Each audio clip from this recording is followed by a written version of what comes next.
Hello my dear students, my name is Swarnlata, your one and only chemistry educator from Sitamarhi with 19 year of teaching experience. आज हम लोग solution chapter के part 10 को लेके आए हैं। लास्ट वीडियो में यानी पार्ट 9 में हम लोगों ने स्टार्ट कर दिया था कॉलिगेटिव प्रॉपर्टीज को और आज हम लोग करेंगे कॉलिगेटिव प्रॉपर्टी के सेकेंड पार्ट यानी elevation in boiling point. Colligative properties का सेकेंड पार्ट यानी elevation in boiling point. Elevation in boiling point हम लोगों ने इस टॉपिक में पढ़ा था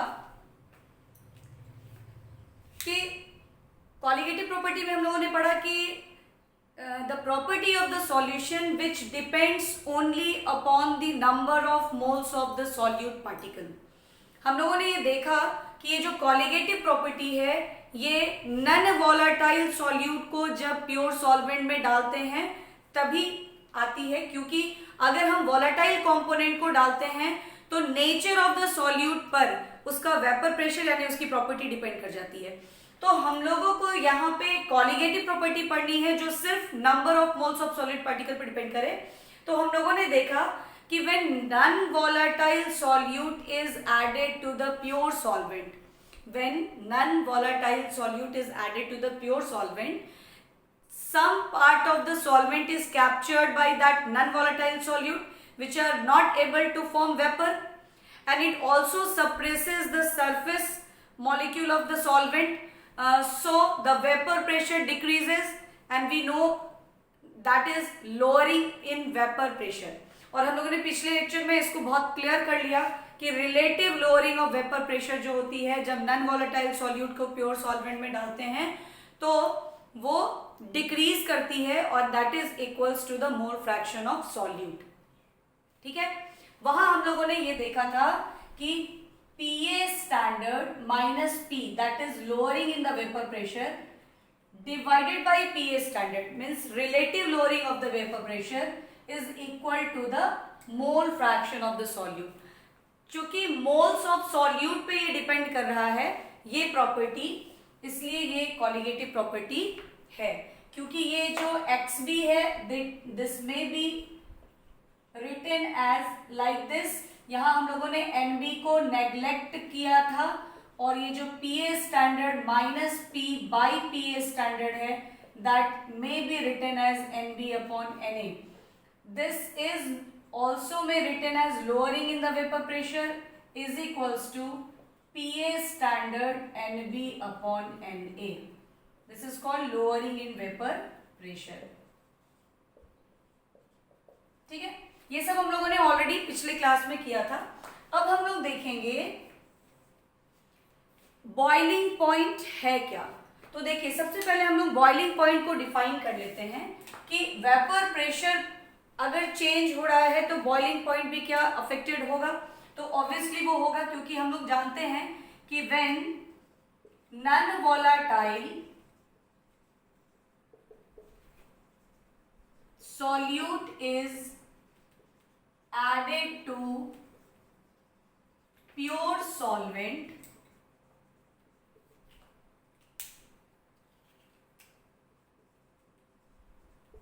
there is lowering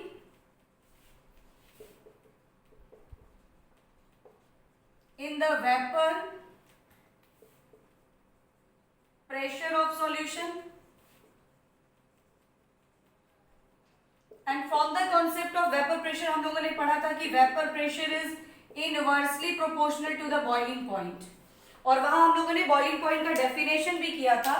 यहां हम लोग एक बार फिर से देखते हैं क्योंकि इसी बेसिस पर हम लोग जो है ना इस कॉलिगेटिव प्रॉपर्टी को समझने वाले हैं।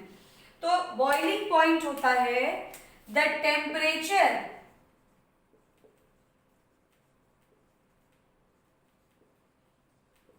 at which vapor pressure of solution become equals to the atmospheric pressure. देखिए हम लोग ऑलरेडी ये सब पढ़ चुके हैं, क्योंकि आप देखिए कि वेपर प्रेशर क्या होता है, when liquid and the vapour are in equilibrium, तो इस लिक्विड का वेपर जो प्रेशर एग्जर्ट करता है on the liquid surface, that is vapour pressure. अगर ये लिक्विड इतना वेपर फॉर्म कर रहा है कि उसका जो वेपर प्रेशर है वो एटमॉस्फेयर का जो प्रेशर लग रहा है उस लिक्विड के ऊपर उसके इक्वल हो जाता है, तब हम कहते हैं कि वो लिक्विड वेपर बॉयल होना शुरू हो गया। अदरवाइज उसके पहले तक वो वेपोराइज होता है, इवेपोरेशन शो करता है, that does not show boiling. और उस पर्टिकुलर टेम्परेचर पे जब उस लिक्विड का वेपर प्रेशर एटमॉस्फेरिक प्रेशर के इक्वल होता है, तब हम कहते हैं वो लिक्विड बॉयल होना शुरू हुआ, that is the boiling point. अब क्या है कि हर जगह सेम एटमॉस्फेयर होगा, सेम एटमॉस्फेरिक प्रेशर होगा, ये जरूरी नहीं है। हो सकता है कहीं एटमॉस्फेरिक प्रेशर ज्यादा हो, कहीं कम हो। ऐसे भी हम लोग नॉर्मली जानते हैं कि अर्थ पर, on the surface of the earth and at high altitude, दोनों जगह प्रेशर में डिफरेंस है, तो क्या दोनों जगह बॉइलिंग पॉइंट किसी एक लिक्विड की सेम होगी? नहीं होगी। तो ऐसे कंडीशन में अब क्या किया गया है ना कि नॉर्मल बॉइलिंग पॉइंट का कॉन्सेप्ट लिया गया है, यानी अब हर जगह अलग अलग लेके तो हम लोग करेंगे नहीं, तो नॉर्मल बॉइलिंग पॉइंट का कॉन्सेप्ट लिया गया है। और ये क्या होता है नॉर्मल बॉइलिंग पॉइंट? तो नॉर्मल बॉइलिंग पॉइंट है कि वहां पर एटमॉस्फेरिक प्रेशर को स्टैंडर्ड मान लिया गया है और कहा जाता है कि the temperature at which vapour pressure of solution become equals to 180 m, यानी स्टैंडर्ड एटमॉस्फेरिक प्रेशर हम लोग 180 m मान लिए। और किसी भी लिक्विड का, चाहे वो ईथर हो, अल्कोहल हो, वाटर हो, एनी अदर लिक्विड, उसका वेपर प्रेशर जब 180 m के इक्वल होता है तो वो नॉर्मल बॉइलिंग पॉइंट है। यानी वाटर का जो 100 डिग्री सेंटीग्रेड जो टेम्परेचर है ना, वो 180 m स्टैंडर्ड प्रेशर के रिस्पेक्टिवली लिया गया है। यानी ये मान लिया गया कि एटमॉस्फेयर का प्रेशर 180 m है और वाटर जब अपना वेपर फॉर्म कर रहा है तो उस वेपर का प्रेशर जब 180 m प्रेशर के इक्वल हो जा रहा है, तब हम कह रहे हैं कि वो लिक्विड जो है वो आपको बॉयल होना शुरू हो गया, that is the boiling point of that solution. तो अब इसी स्टैंडर्ड वैल्यू के साथ नॉर्मल बॉइलिंग पॉइंट के हेल्प से ही हम लोग सारा कुछ करते हैं कि जब किसी लिक्विड का वेपर प्रेशर 180 m के इक्वल होता है, that is the boiling point of that, normal boiling point of that liquid. तो अब हम लोग इसको ग्राफिकली समझते हैं कि कैसे वेपर प्रेशर और बॉइलिंग पॉइंट आपस में रिलेटेड है। तो देखिए हम लोग एक ग्राफ प्लॉट करते हैं वेपर प्रेशर वर्सेस टेम्परेचर का। X axis represents temperature and Y axis represent vapour pressure. अब क्या है ना कि हम लोग यहां पर एक स्टैंडर्ड प्रेशर ले लेते हैं 180 m। ये 180 m प्रेशर है यहां तक, ठीक है। जब किसी भी लिक्विड का ये जो वेपर प्रेशर है ये 180 m के इक्वल होगा, उस पर्टिकुलर टेम्परेचर को हम लोग उसका बॉइलिंग पॉइंट बोलेंगे। तो एक प्योर सॉल्वेंट का ऐसा प्लॉट आया, और जब उसमें नन वॉलाटाइल सॉल्यूट को, ऑलवेज याद रखिएगा वॉलाटाइल हम लोग यूज नहीं करेंगे, हम लोग नन वॉलाटाइल सॉल्यूट को जब डालेंगे, तो जब नन वॉलाटाइल सॉल्यूट को प्योर सॉल्वेंट में डाला गया तो एक प्लॉट ऐसा आया। This is the plot of solution, any solution containing non volatile solute, and this is solvent, pure solvent. अब देखिए क्या हो रहा है, टेम्परेचर इंक्रीज कर रही है तो वेपर प्रेशर इंक्रीज कर रहा है। देखिए टेम्परेचर जैसे जैसे इंक्रीज कर रहा है वेपर प्रेशर इंक्रीज कर रहा है, ठीक है। और इस पॉइंट पे ध्यान दीजिएगा, इस पॉइंट पे आकर इसका जो, यानी इस टेम्परेचर पे, एट दिस टेम्परेचर, इस प्योर सॉल्वेंट का वेपर प्रेशर 180 m के इक्वल हो गया है इस टेम्परेचर पे। This is called TB naught. क्या बोलेंगे इसको हम लोग? TB naught. इसको हम लोग कहेंगे टीबी नॉट, यानी TB naught represents boiling point of pure solvent, ठीक है। अब क्या हो रहा है, अब आप देखिए यहां पे कि जब उसमें नन वॉलेटाइल सॉल्यूट को डाल दिया गया, तो नॉन वॉलेटाइल सॉल्यूट को डालने पर क्या हुआ, प्लॉट हमारा ऐसा आया, ये वाला। तो क्या हो रहा है यहाँ पे कि जैसे जैसे टेम्परेचर इंक्रीज कर रहे हैं, वेपर प्रेशर इंक्रीज करते करते करते करते इस जगह पर, यानी कि इस टेम्परेचर पे, दिस पॉइंट पर ये 1 atm के इक्वल हो गया, and this is called boiling point of solution. This is called boiling point of solution. अब आप देखिए कि क्या आपको टेम्परेचर में डिफरेंस आया। This is the boiling point of pure solvent, यानी इस टेम्परेचर पर वेपर प्रेशर क्या है, 1 atm के इक्वल हो गया है। तो this is the boiling point of pure solvent. और जब नॉन वॉलेटाइल सॉल्यूट को डाले तो इस टेम्परेचर पे उसका जो वेपर प्रेशर है 1 atm के इक्वल हो गया। तो क्या हो रहा है, जब प्योर सॉल्वेंट है तो बॉइलिंग पॉइंट कम है, और जब नॉन वॉलेटाइल सॉल्यूट को डाल दिए तो बॉइलिंग पॉइंट क्या हो गया, इंक्रीज कर गया।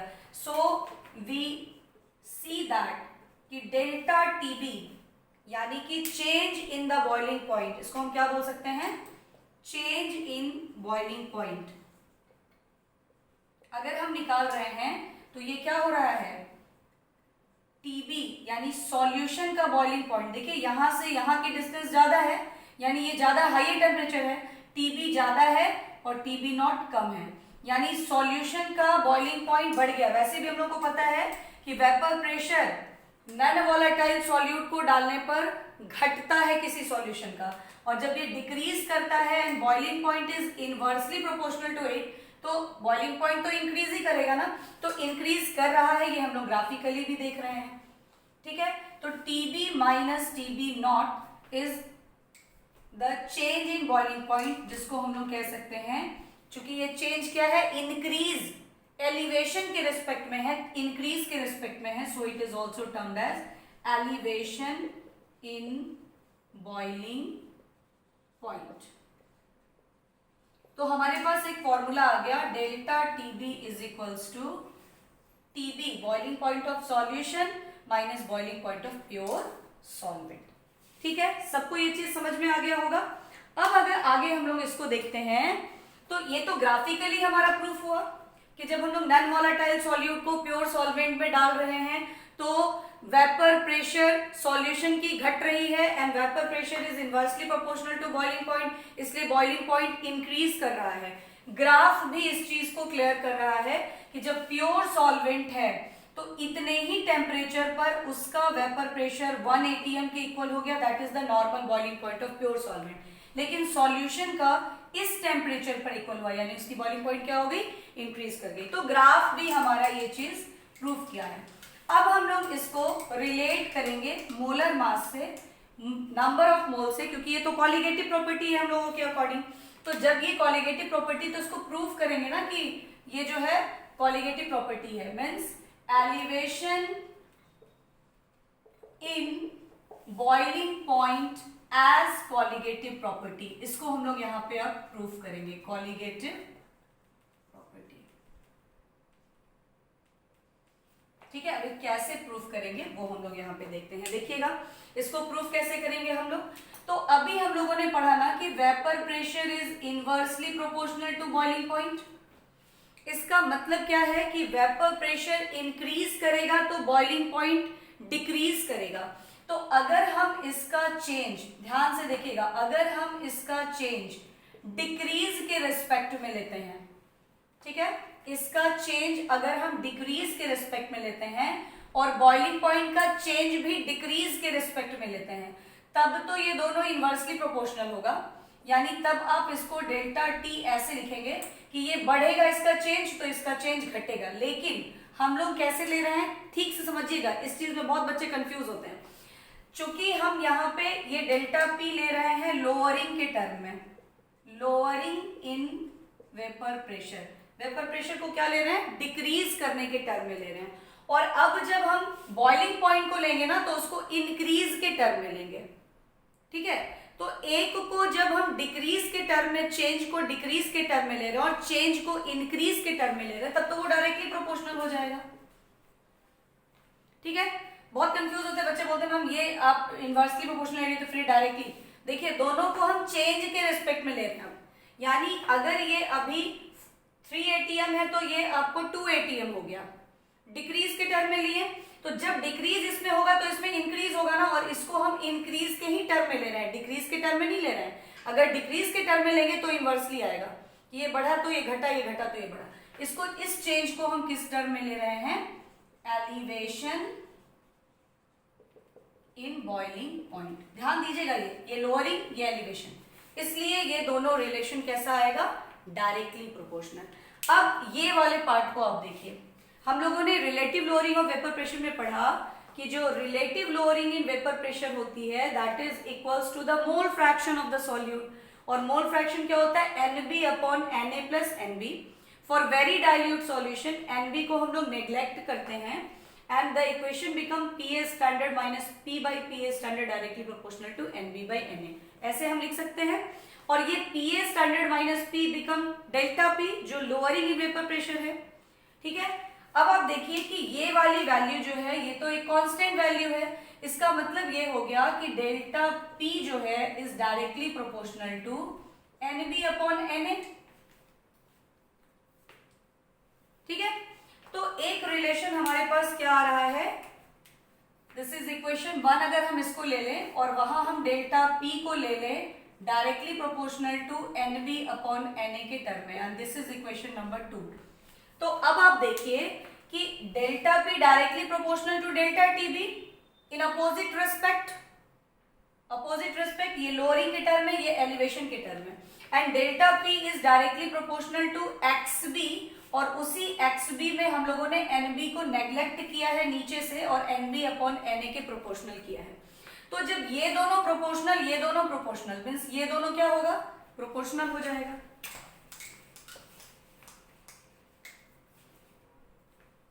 अब आप देखिए फ्रॉम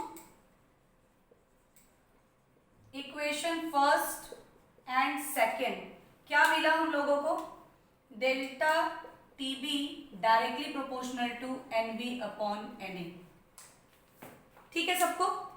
अब आगे इसी से हम लोग क्या है ना, इसको मोलालिटी से रिलेट करेंगे, यानी मोलर मास और नंबर ऑफ मोल से रिलेट कर देंगे। तो ऑलरेडी यहाँ तो हमको दिख ही रहा है कि डेल्टा TB NB के प्रोपोर्शनल है, so it is a qualitative property, but इसको हम लोग और थोड़ा मॉडिफाई करते हैं। अब देखिए delta TB directly proportional to क्या आया हमारा, NB अपॉन Na। तो हम इसको आगे और अगर बढ़ाते हैं देन वी फाइंड कि हम यहाँ एक कांस्टेंट डाल देते हैं, मान लीजिए K, और NB को हम NB ही रहने देते हैं और इसको लिखते हैं WA अपॉन Ma, ठीक है। अब अगर हम लोग 1 kg ऑफ सॉल्वेंट यहाँ पे लेते हैं, अगर हम लोग यहाँ 1 kg ऑफ सॉल्वेंट लेते हैं तो ये क्या हो जाएगा, molality, number of moles of solute by mass of solvent in kg, this is molality, ठीक है। तो अब आप देखिए यहाँ पे हमारे पास delta TB is equals to K और Ma, K is a constant, proportionality constant, यहाँ K हम लोगों ने क्या लिया है, प्रोपोर्शनैलिटी, K हम लोगों ने लिया है प्रोपोर्शनैलिटी कांस्टेंट, और Ma is the molar mass of the solvent, जो ऑलरेडी वो भी कांस्टेंट है, molar mass of solvent it is also constant. तो ये दोनों कांस्टेंट को मिला के हम यहाँ पे मान लेते हैं KB, KB NB by WA, हम लोग इसको ऐसे लिख सकते हैं, ठीक है। अब आगे आप देखिए, ये NB by WA if WA is equals to 1 kg, ठीक है। तो NB by Na, therefore NB by WA is considered as molality,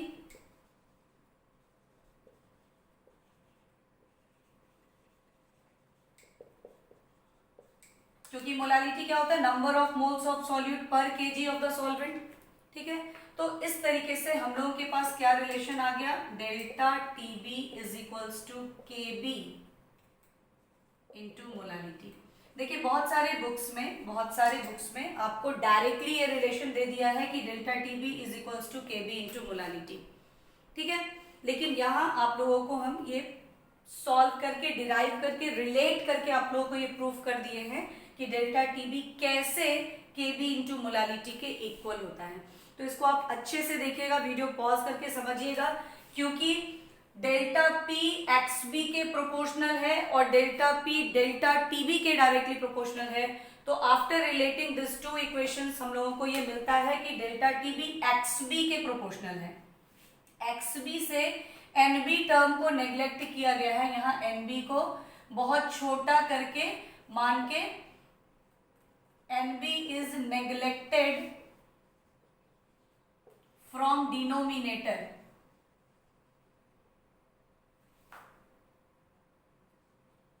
ठीक है ना, डिनोमिनेटर से इसको नेग्लेक्ट कर दिया गया और ये N B by N A के फॉर्म में लिया गया। अब चूंकि एन ए होता है W A upon M A, ये कांस्टेंट टर्म है, ये कांस्टेंट टर्म है, दोनों कांस्टेंट टर्म को हम लोगों ने के बी मान लिया और ये N B upon W A is the molality. So हमारे पास फॉर्मूला आ गया delta T B is equals to K B into molality. So हम लोगों के पास दो फॉर्मूला आ गए।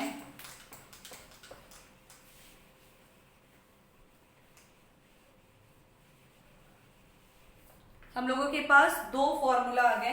क्या हो गया, एक तो हो गया delta T B is equals to boiling point of solution minus boiling point of solvent, क्योंकि सॉल्यूशन का बॉइलिंग पॉइंट एलिवेट कर रहा है, इंक्रीज कर रहा है, minus boiling point of solution. अब दूसरा हम लोगों के पास आ गया delta T B is equals to K B into molality. This is the main formula जो ये प्रूफ कर रहा है कि elevation in boiling point is a colligative property. इसको आगे आप एक्सपैंड कर लो।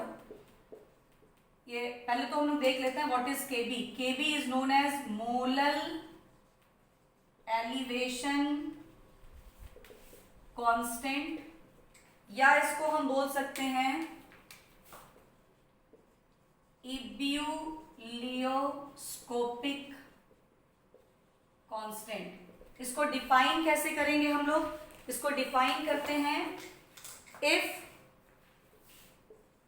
m is equals to 1 mole पर केजी। अगर हम लोग मोलालिटी 1 मोल पर केजी ले लें, यानी 1 मोल solute, that is 1 mole solute in 1 kg solvent.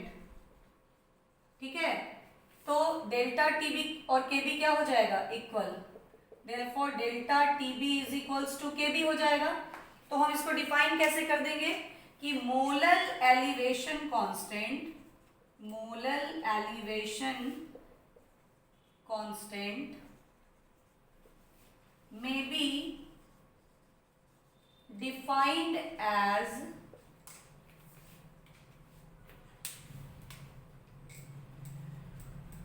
elevation in boiling point for 1 molar solution, that is 1 mole of solute in 1 kg of solvent। तो ये हमारा डेफिनेशन होता है इब्यूलियोस्कोपिक कांस्टेंट या मोलर एलिवेशन कांस्टेंट, इसको हम लोग कह सकते हैं। अब आप देखिए, इसको अगर आप एक्सपैंड करेंगे तो हम लोग फाइंड करेंगे कि रिलेशन हमारा क्या होगा। ये होता है N B upon W A in kg. ठीक है, अगर ये ग्राम में है, ग्राम में दिया हुआ, तो देखो डेल्टा टीबी क्या हो रहा है हमारा, directly proportional to N B है, so it is a colligative property. यहां हम लोग क्या लिखेंगे, since delta TB directly proportional to N B, therefore delta TB is a colligative. क्योंकि कॉलिगेटिव प्रॉपर्टी क्या होता है, जो number of moles of solute particle पे, number of moles of solute particle पे डिपेंड करता है, वो कॉलिगेटिव प्रॉपर्टी होता है। तो ये हमारा यहाँ प्रूफ हो गया है, इसलिए ये कॉलिगेटिव प्रॉपर्टी है। अब आप इसका मोलर मास इससे कैसे डिटरमाइन करते हैं, तो डिटर्मिनेशन ऑफ मोलर मास हम लोग क्या करेंगे, determination of molar mass of solute with the help of elevation in boiling point. तो हम लोगों ने देखा डेल्टा टीबी क्या है, K B N B by W A. Generally ये ग्राम में ही दिया रहता है, तो उसको केजी में चेंज करने के लिए हम लोग डिवाइडेड बाई 1000 करते हैं, जो ऊपर जाके मल्टीप्लाई हो जाता है। So this is our formula. और जब हम लोग के बी को एन बी को W B upon M B, number of mole of solute is mass of solute by molar mass of solute, अगर हम कर दें then we find this formula, और इसी फॉर्मूला से हमारा MB कैलकुलेट हो जाएगा, and this MB is equals to what, MB आप यहाँ कर दो, this become KB WB into 1000 upon delta TB into WA. तो this is the formula to determine the molar mass of the solute with the help of mole elevation in boiling point. ठीक है, तो इस तरह से elevation in boiling point का numerical मोल करते हैं. डेल्टा TB यहाँ पर ये यूज हो जाएगा, क्या होगा, TB यानी boiling point of solution minus boiling point of pure solvent. तो इस तरह से ये हमारा कुछ रिलेशनशिप है, कुछ फॉर्मूला है जिसके हेल्प से हम न्यूमेरिकल करेंगे. एक और रिलेशन है जो KB का थर्मोडायनेमिक रिलेशन शो करता है विथ एंथैल्पी ऑफ वेपोराइजेशन. तो हम लोग लिखते हैं थर्मोडायनेमिक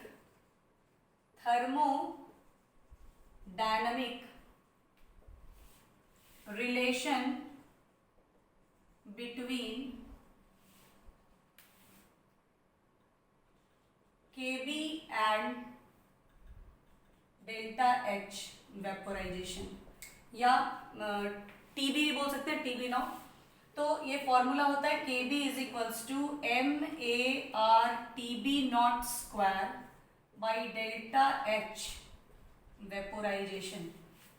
ये हमारा फॉर्मूला होता है MAR TB not square by delta H vaporisation.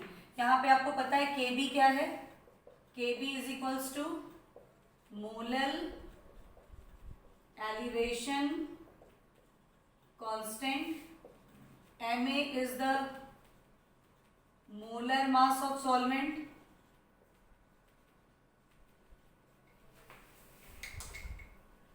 R is the gas constant, यहाँ पे चूंकि लिक्विड है इसलिए लिक्विड कांस्टेंट, ये कांस्टेंट वैल्यू होगी. TB not is the boiling point of pure solvent, and delta H vaporisation is enthalpy of vaporisation.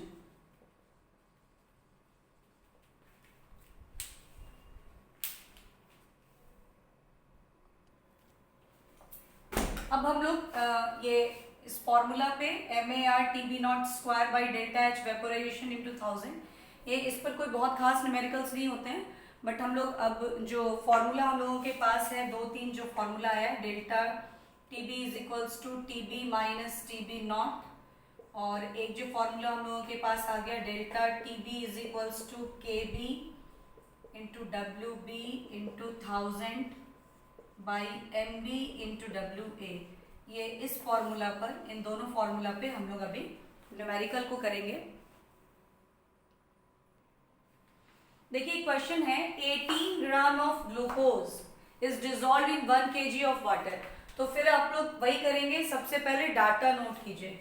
Glucose is solute so its mass is given that is 18 gram and 1 gram water means WA is 1 kg means 1000 ग्राम. ठीक है, यहाँ solute क्या है, glucose है, solute is C6H12O6. तो आप इसका molar mass निकाल लीजिए, ये हो जाएगा 12 into 6 plus 1 into 12 plus 16 into 6, ये 180 ग्राम आ जाएगा. आप इसको कैलकुलेट करके देख लेंगे. ठीक है, और MA भी आपका यहाँ पे पता होगा, बट इसकी जरूरत तो पड़ेगी नहीं, जैसा हम लोगों को रिक्वायरमेंट होगा हम लोग इसको लिख लेंगे. ठीक है, ये वाटर जो है वो आपका सॉल्वेंट है. अब क्या कह रहा है, what temperature will water boil at 1.013 bar, KB is given. KB आपको यहाँ गिवन है 0.52. देखिए कभी कभी ये न्यूमेरिकल होता है जिसमें वाटर एज अ सॉल्वेंट होता है, वहां पे ना KB की वैल्यू नहीं दी हुई होती है. तो KB की वैल्यू जो है ना वो आप लोगों को याद भी रखनी है, वाटर के केस में कम से कम आप याद रखेंगे. ठीक है, यहाँ पे आप क्या करेंगे ना कि at what temperature water boil at, तो पहले हम डेल्टा TB को कैलकुलेट कर लेते हैं, फिर हम लोग आगे करेंगे कि हम लोगों को TB नॉट गिवन है या TB क्या गिवन है वैसे निकालना है. तो देखिए ये क्या है फॉर्मूला हमारे पास, KB WB into 1000 upon MB into WA. Molar mass of solvent की जरूरत नहीं है, बट हम लोगों ने लिख लिया, चलो कोई बात नहीं है। तो डेल्टा टी बी हमारा हो जाएगा, के बी की वैल्यू हम डालेंगे 0.52, डब्ल्यू बी की वैल्यू हो जाएगी 18 into 1000 divided by 180 into W A is 1 kg means 1000 ग्राम। तो डाटा इज वेरी सिंपल, ये हो गया 10। सो डेल्टा टी बी हमारा हो जाएगा 0.052, ठीक है। और यूनिट क्या होगी, एक बार आप देखिएगा, ये केवी की यूनिट केल्विन केजी पर मोल ली गई है, डेल्टा टीबी की यूनिट तो केल्विन हो जाएगी। ये केल्विन केजी पर मोल कैसे हुआ, आप देखिए, डेल्टा टीबी हमारा क्या होता है, केबी इंटू मोलालिटी, ठीक है। केबी हमारा क्या हो गया, डेल्टा टीबी अपॉन मोलालिटी, ठीक है। डेल्टा टीबी की यूनिट हो गई केल्विन, टेम्परेचर की यूनिट हो गई केल्विन, और मोलालिटी की यूनिट हो गई मोल पर केजी, ठीक है। जब हम इसको ऊपर ले जाएंगे तो ये केल्विन केजी ऊपर हो जाएगा और मोल जो है इन्वर्स हो जाएगा। तो kelvin KG per mole is the unit of KB, इसलिए ये भी आप रख लीजिएगा, वहां पे ये छूट गया था बताना। So this is the unit of KB, ठीक है। तो ये डेल्टा टीबी हमारा आ गया 0.052, ठीक है, यानी कितना इंक्रीज हुआ वो हमारा मिल गया। अब आप देखिएगा 1.013 bar is a standard pressure में 1 atm प्रेशर, 1 atm प्रेशर पे वाटर की बॉइलिंग पॉइंट कितनी होती है, at 1.013 bar standard pressure boiling point of water, it means that is TB not, ये कितनी हो जाएगी, ये normal boiling point of water that is 100 degree centigrade. अगर आप कैल्विन में करिएगा तो अप्रोक्स 373 कैल्विन, एग्जैक्ट लिखिएगा तो 373.15 आप लिख लेंगे। तो देखिए टीबी नॉट तो पता है हम लोगों को, एंड वी नो कि डेल्टा टीबी होता क्या है, डेल्टा टीबी होता है boiling point of solution minus boiling point of pure solvent. Delta TB है हमारा 0.052 इज इक्वल्स टू टीबी निकालना है माइनस दिस इज 373, तो हमारा क्या हो जाएगा टीबी, इसको प्लस कर देंगे, यानी टीबी इज इक्वल्स टू 373.052, इतना कैल्विन जो है ये हमारा आंसर हो जाएगा 373.052, दिस इज द आंसर। तो इस तरीके से हम लोगों का ये न्यूमेरिकल हो गया। एक और क्वेश्चन करते हैं हम लोग और फिर ये टॉपिक एंड होगा। हमारा नेक्स्ट टॉपिक फिर होगा डिप्रेशन इन फ्रीजिंग पॉइंट। देखिए इस क्वेश्चन में the boiling point of benzene is 353.23 kelvin when 1.80 gram of non volatile solute. It means कि ये जो बेंजीन है ये आपका सॉल्वेंट है, यानी TB naught is given that is 353.23 kelvin, ठीक है। क्योंकि सॉल्यूट हम लोग को पता नहीं है, उसका सिर्फ मास गिवन है WB, नॉन वोलेटाइल सॉल्यूट है, that solute is not given, इसलिए MB हम लोगों को पता करने के लिए क्वेश्चन में कहेगा जरूर। देखिए कैलकुलेट दी मोलर मास, ठीक है। अब आपको कहता है इसको डिसॉल्व कर रहे हैं कितना, WA that is 90 gram of benzene. Molar mass की जरूरत नहीं पड़ती है बेंजीन की, इसलिए हम लोग कोई जरूरी नहीं लिखेंगे। Boiling point is raised to, boiling point of solution कितनी हो गई 354.11 kelvin. Calculate the molar mass, यानी MB आपको निकालना है, and KB is given in the question already, वो है 2.53। देखिए यहाँ सॉल्वेंट चेंज है, water is not a solvent, इसलिए वैल्यू यहाँ पे चेंज है, ठीक है। अगर वाटर यहाँ सॉल्वेंट होता ना तो वैल्यू वही होती 0.52 केल्विन केजी पर मोल। अब आप देखिए यहाँ पे कि MB कैलकुलेट करना है, फॉर्मूला हमारे पास होता है delta TB is equals to KB WB into 1000 by MB into WA. This is the formula we already know. तो डेल्टा TB हम लोग यहाँ निकाल लेते हैं, this is TB minus TB not. TB हमारी दी हुई है 354.11 और TB नॉट है हमारा 353.23। हम लोग इसका डिफरेंस निकाल लेते हैं, ये डिफरेंस कितना आ जाएगा,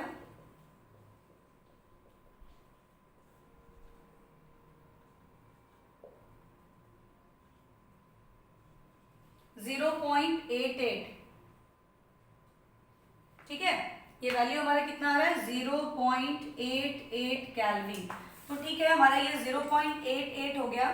KB is given 2.53, WB is 1.80 into 1000 upon MB हम लोगों को लाना है, WA इज 90, ठीक है ना। बस अब कुछ नहीं है, MB आप कैलकुलेट कर लीजिए, MB आप यहाँ डाल दो, 2.53 इंटू 1.80 इंटू 1000 अपॉन 0.88 इंटू 90, बस इतना ग्राम पर मोल। आप इसको सॉल्व कर लेंगे, you will get the answer, ठीक है। तो इस तरह से आपको एलिवेशन इन बॉइलिंग पॉइंट पर बेस्ड जब non volatile non electrolytic solute को यूज किया जाएगा तो ऐसे ही न्यूमेरिकल्स आएंगे, ठीक है। अब हम लोग नेक्स्ट करेंगे depression in freezing point. Vapour pressure अगर नॉन वॉलेटाइल सॉल्यूट को डालने से चेंज हो जाता है तो that also affect the freezing point of solution. तो बॉइलिंग पॉइंट तो हम लोग हमेशा सुनते हैं, कई बार सुन लिए, और बॉइलिंग पॉइंट को डिफाइन भी बहुत आराम से हम लोग कर ले रहे हैं और समझ भी रहे हैं कि वेपर प्रेशर जो है वो बॉइलिंग पॉइंट के इनवर्सली प्रोपोर्शनल है। अब हम लोग रिलेशन देखेंगे कि वेपर प्रेशर फ्रीजिंग पॉइंट से डायरेक्टली प्रोपोर्शनलिटी कैसे शो करता है। तो इसके लिए हम लोग अच्छे तरीके से फ्रीजिंग पॉइंट को भी डिफाइन करेंगे और फिर ग्राफिकली भी इस कॉन्सेप्ट को बहुत अच्छे से समझेंगे कि वेपर प्रेशर डायरेक्टली प्रोपोर्शनल है फ्रीजिंग पॉइंट के, इसलिए जब नॉन वॉलेटाइल सॉल्यूट को प्योर सॉल्वेंट में डालने से वेपर प्रेशर की लोअरिंग होती है तो फ्रीजिंग पॉइंट में भी डिप्रेशन यानी कि लोअरिंग हो जाता है। तो हम लोग का नेक्स्ट जो क्लास होगा उसमें हम लोग वही करेंगे। Okay, bye.